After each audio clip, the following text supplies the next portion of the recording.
There's a quiet kind of intelligence that doesn't need to announce itself. It doesn't need validation, noise, or recognition. It simply is. And when you possess it, life begins to feel lonely. Not because you're broken, but because your mind moves in ways that few can follow. The Stoics understood this isolation.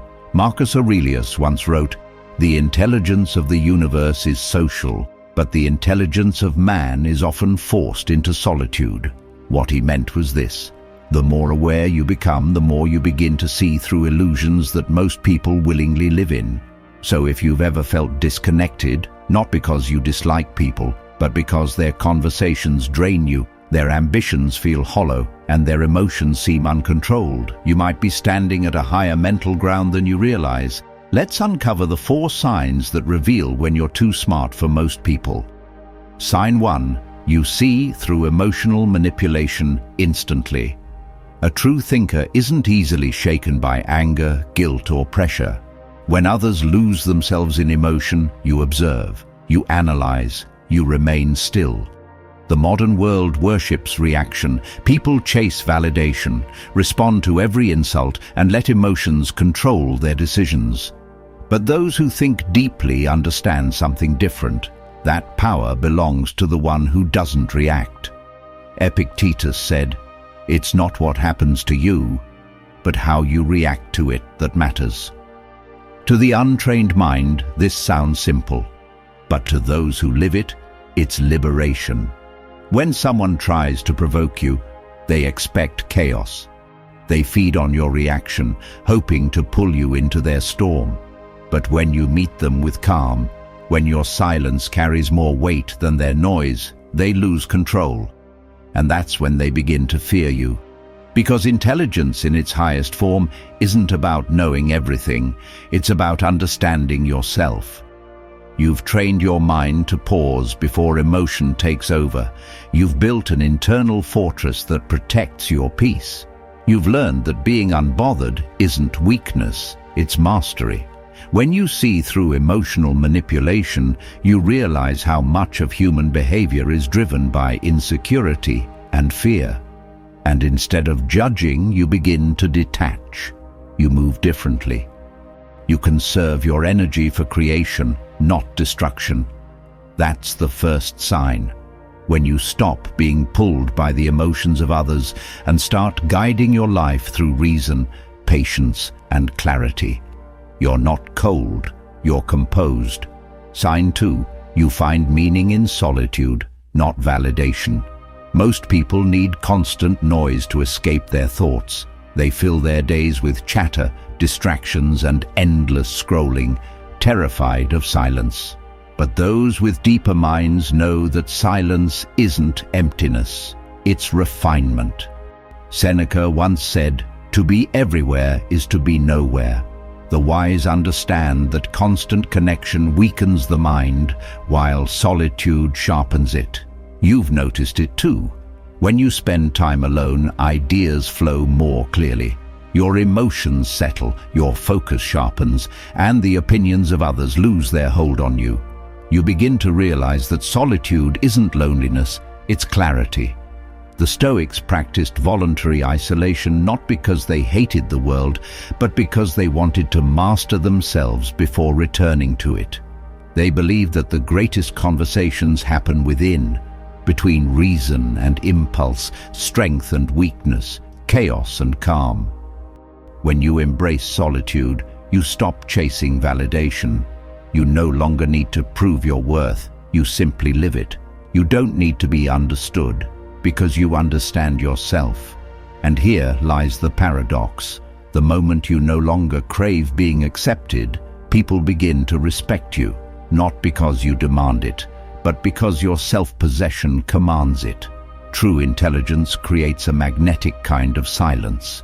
It doesn't argue to be right. It lives in a way that makes others rethink themselves.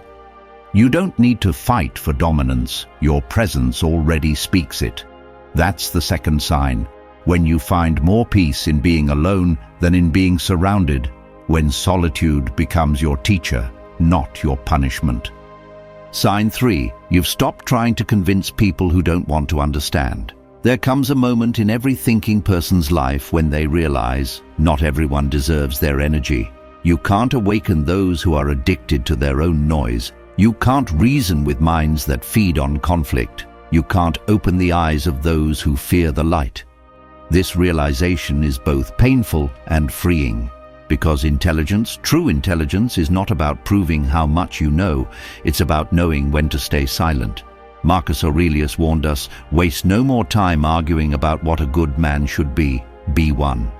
A brilliant mind doesn't waste its breath defending its values to the blind. It simply lives them. When you stop trying to convince, something within you shifts. The energy once spent on endless explanations, debates, and justifications turns inward. It sharpens into self-control. It becomes fuel for creation, not contention. You start realizing that silence, when used with intention, is a form of dominance. Because here's the truth: weak people argue to be right. Strong people act in alignment with truth, even when nobody agrees.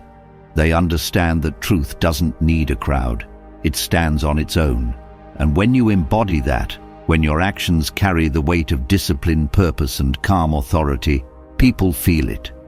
You don't need to explain yourself. Your presence becomes your argument. Your peace becomes your weapon. You begin to see through the game. Most people don't want to understand. They want to win. They argue not to seek truth, but to feed their ego. And the more you engage, the more you lose yourself in their chaos. But when you rise above, when you let go of the need to prove, something remarkable happens. Your silence becomes unsettling. Your detachment becomes power. Those who once tried to provoke you begin to question their own noise because you're no longer reacting to it. Epictetus said, "Any person capable of angering you becomes your master." So the intelligent choose differently. They refuse to be mastered by the ignorance of others. They let go of the urge to correct every lie, to respond to every insult, to chase every misunderstanding.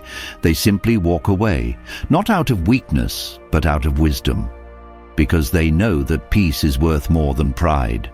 When you reach this level of understanding, you no longer crave agreement. You no longer beg to be seen. You've mastered the art of detachment, the highest form of intelligence. You realize that no one can truly understand you until they've suffered, reflected, and grown as you have. And so you let them live their noise, while you live your truth. That's the third sign, when your silence no longer comes from defeat, but from dominance. You've stopped trying to convince and started to become. You've outgrown the need for approval, and that's when you become untouchable.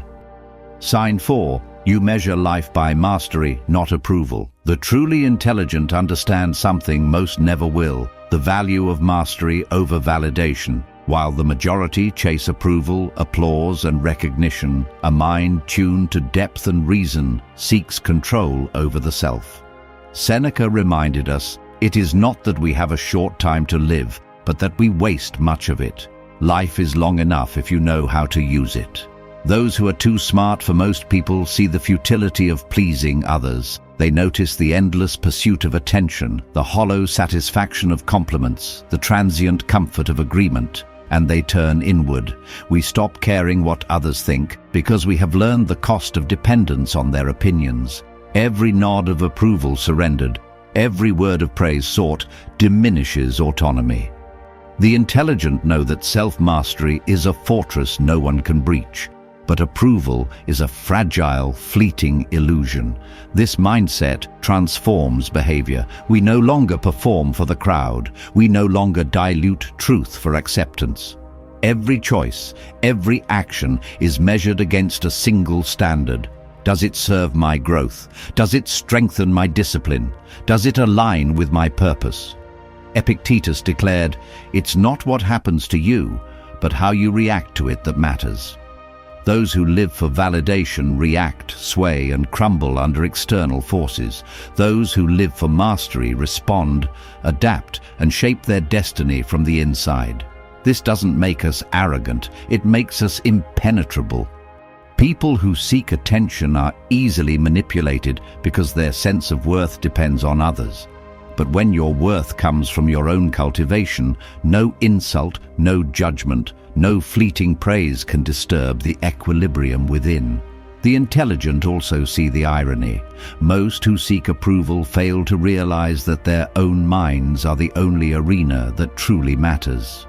Every victory in the external world is meaningless if the self is weak, undisciplined, and easily swayed. When you embrace this, life becomes quieter, but infinitely more potent. Every moment is invested in refinement, in fortitude, in knowledge, in skill.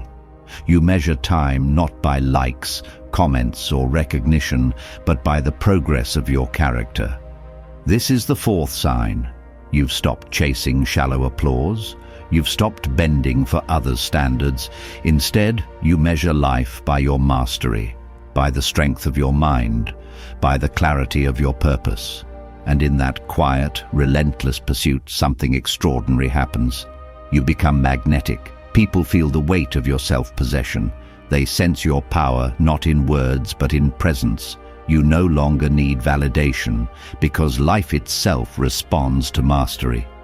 Most people won't understand this way of living. They'll call you distant, arrogant, or detached. But that's only because they can't see what you see.